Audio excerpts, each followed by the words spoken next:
Jeshi la Polisi mkoa wa Morogoro linaendelea kuchunguza tukio la ajali iliyohusisha magari mawili na kusababisha majeruhi kwa watu 14. Tukio hilo limetokea asubuhi ya Desemba 24, 2025 katika eneo la Magubike, kata ya Magubike, wilaya ya Kilosa. Ajali hiyo imehusisha basi lenye namba za usajili T577 DXL mali ya kampuni ya Nasri Yutong. Ilikuwa ikiendeshwa na dereva aitwaye Alex Patrick mwenye umri wa miaka 40.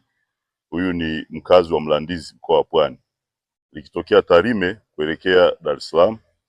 Basi hilo ligongana uso kwa uso na lori aina ya Scania lenye namba T145 AFA na tera lake namba T148 AFK mali ya kampuni ya ATT, ikiendeshwa na dereva aliyefahamika kwa jina Robert Manunu, miaka 30, mkazi wa Bariadi. Hili lilikuwa linatokea Morogoro kuelekea mkoani Tabora.